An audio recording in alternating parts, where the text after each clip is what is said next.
Sharavati pump storage project. Karnataka ಸರ್ಕಾರ ಹೊಸದಾಗಿ ಶರಾವತಿ ನದಿಯನ್ನು ಬಳಸಿಕೊಂಡು ಒಂದು ಜಲವಿದ್ಯುತ್ ಯೋಜನೆಯನ್ನು ಪ್ರಾರಂಭಿಸಿದೆ. ಈ ಶರಾವತಿ ಪಂಪ್ ಸ್ಟೋರೇಜ್ ಪ್ರಾಜೆಕ್ಟ್ ಯೋಜನೆ ಅಂದರೆ ಏನು, ಈ ಯೋಜನೆ ಹೇಗೆ ಕೆಲಸ ಮಾಡುತ್ತೆ, ಯೋಜನೆ ಉದ್ದೇಶ ಮತ್ತು ಈ ಯೋಜನೆಯಿಂದಾಗುವ ಪರಿಣಾಮಗಳೇನು. ಮೊದಲನೆಯದಾಗಿ ಈ ಯೋಜನೆ ಉದ್ದೇಶ 2000 ಮೆಗಾವ್ಯಾಟ್ ಜಲವಿದ್ಯುತ್ತನ್ನು ಉತ್ಪಾದನೆ ಮಾಡುವುದು. ಈ ಒಂದು ಯೋಜನೆ ಹೇಗೆ ಕೆಲಸ ಮಾಡುತ್ತೆ ಗೊತ್ತಾ? ಲಿಂಗನಮಕ್ಕಿ ಡ್ಯಾಮ್ ನಿಮಗೆ ಗೊತ್ತು. ಲಿಂಗನಮಕ್ಕಿ ಡ್ಯಾಮ್ನಿಂದ ತಳಕಳೆಲೆ ಡ್ಯಾಮ್ಗೆ ನೀರನ್ನು ಬಿಡುತ್ತಾರೆ. ಇನ್ನು ಕೆಳಗೆ ಗೇರುಸೊಪ್ಪೆ ಡ್ಯಾಮ್ ಅಂತ ಒಂದಿದೆ. ಗೇರುಸೊಪ್ಪೆ ಡ್ಯಾಮ್ ಅಂದರೆ ಗೇರುಸೊಪ್ಪೆ ಅಣೆಕಟ್ಟು, ಲೋಯರ್ ರಿಸರ್ವ್ನಲ್ಲಿದೆ. ತಳಕಳೆಲೆ ಡ್ಯಾಮ್ ಅಪ್ಪರ್ ರಿಸರ್ವ್ನಲ್ಲಿದೆ. ಈ ಒಂದು ಯೋಜನೆ ಹೇಗಂದ್ರೆ, ಗೇರುಸೊಪ್ಪೆದಲ್ಲಿರುವ ನೀರನ್ನು ಅಲ್ಲಿಂದ ಪಂಪ್ ಮಾಡಿ ಅಪ್ಪರ್ ರಿಸರ್ವ್ನಲ್ಲಿರುವ ತಳಕಳೆಲೆ ಡ್ಯಾಮ್ಗೆ ನೀರನ್ನು ಫಿಲ್ ಮಾಡಿಕೊಂಡು ಇಟ್ಕೊಳ್ಳೋದು. ಯಾವಾಗ ವಿದ್ಯುತ್ ಅವಶ್ಯಕತೆ ಜಾಸ್ತಿ ಬೇಕಾದಾಗ ತಳಕಳೆಲೆ ಡ್ಯಾಮ್ನಿಂದ ಮತ್ತೆ ನೀರನ್ನು ಸ್ಲೋ ಆಗಿ ಬಳಸಿಕೊಂಡು ಜಲವಿದ್ಯುತ್ ಸೃಷ್ಟಿ ಮಾಡ್ತಾರೆ. ವಿದ್ಯುತ್ ಉತ್ಪಾದನೆ ಆದ ಮೇಲೆ ಪೀಕ್ ಅವರ್ ಮತ್ತು ಹಾಫ್ ಪೀಕ್ ಅವರ್ ಅಂತ ಎರಡೂ ಇರುತ್ತೆ.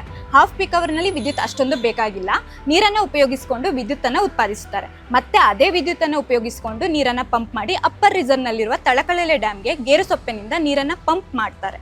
ಮತ್ತೆ ಅದೇ ನೀರನ್ನು ಉಪಯೋಗಿಸಿಕೊಂಡು ಯಾವಾಗ ವಿದ್ಯುತ್ ಪೀಕ್ ಅವರ್ನಲ್ಲಿ ಬೇಕಾದಾಗ ವಿದ್ಯುತ್ ಉತ್ಪಾದನೆ ಮಾಡ್ತಾರೆ. ಈ ಯೋಜನೆಯಿಂದ 14,000 ರಿಂದ 16,000 ಮರಗಳನ್ನು ಕಡಿಬೇಕಾಗುತ್ತೆ.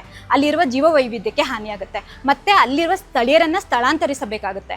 ಇದರಿಂದ ಮಲೆನಾಡಿನ ಪರಿಸರಕ್ಕೆ ಹಾನಿಯಾಗುತ್ತೆ.